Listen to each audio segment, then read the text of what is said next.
Good day everyone. This is the day 7 for CPC3, individual and dual sports. And our topic for this day is athletics. And ito na yung magiging topic natin for the whole midterm. So now, ano nga ba yung athletics? Athletics, a group of sporting events that involves competitive running, jumping, throwing, and walking. And the governing body for athletics is the IAAF, or the International Amateur Athletic Federation.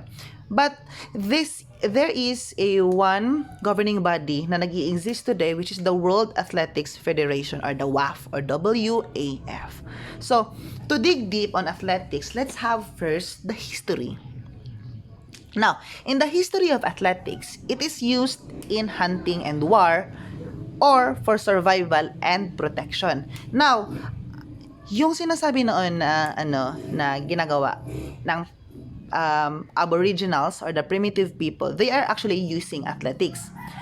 4 na events. Ano yun? Walking, running, throwing, and jumping. Example, magbibigay ako ng example. During the tawag nito, primitive times of history.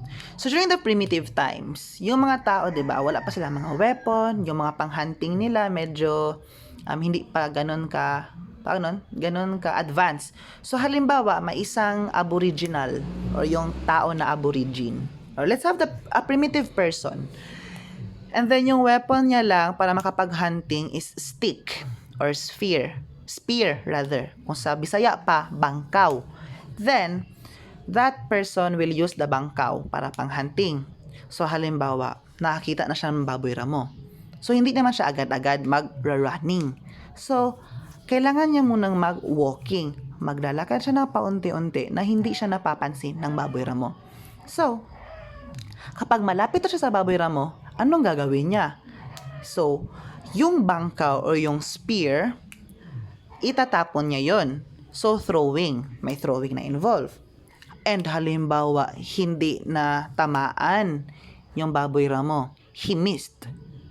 So, nagalit yung baboy ramo ngayon. Tapos, tawag nito, he was chased off by the baboy ramo. Gigukod siya. So, alangan naman na mag-walk pa yung yung tao. So, kailangan niya lang tumakbo, to escape, to survive, to protect himself. So, ngayon, halimbawa, takbo siya ng takbo, tapos may nakita siyang puno. He will climb that, 'di ba? And then, hindi naman sa climbing, agad-agad mag-climb ka, 'di ba? So, ma-involve dyan na jumping. Also, halimbawa, inatake na siya ng baboy ramo. To dodge the baboy ramo, pwede siyang tumakbo pa zigzag or tumalon pataas. So, now, halimbawa, nakaakyat na siya sa kahoy.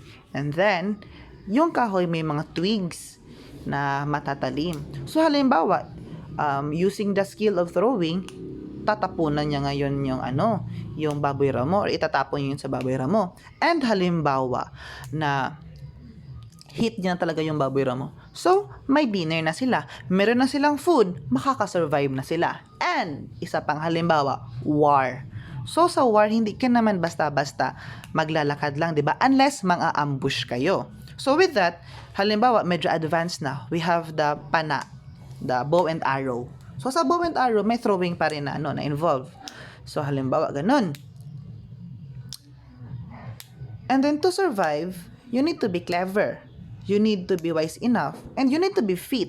So, also, athletics is one of the activities that made the PE revive during the Dark Ages and the Renaissance era. So, stop it up a bright, let's proceed. Okay, now, the first athletics. The first athletics was the sprinting in England during the Dark Ages.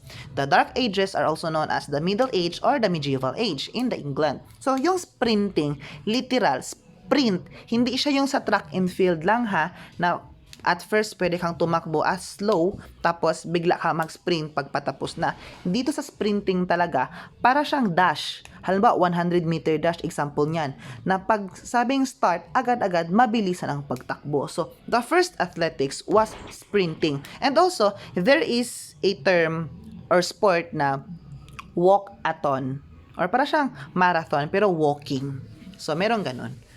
So, anyway, we also have the examples of athletics in the ancient fair of England. So, ito yung mga ginawa din nila ng mga iba-ibang klase ng athletics. We have the triple jump, hurdles, and hammer throwing. So, yung triple jump ngayon, na-adapt siya, naging single jump na siya, naging long jump na siya.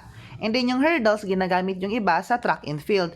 And yung hammer throwing noon, shot put na ngayon. Pero isa sa mga examples dyan sa throwing ay shot put, javelin throw, discus throw, ano pa ba? I think yun lang ata sa athletics na mga throwing. Anyway, to proceed, for your activity, answer this in the comment box below. What is the classification of athletics events? Or, to rephrase that, what is the classification of athletics? Is it team, individual, or dual? State your reason why and support with a little evidence. So, that's it for now. So, goodbye and please check your Schoology accounts because I have posted an announcement there. So, see you on our class tomorrow. Same time, same place. Farewell.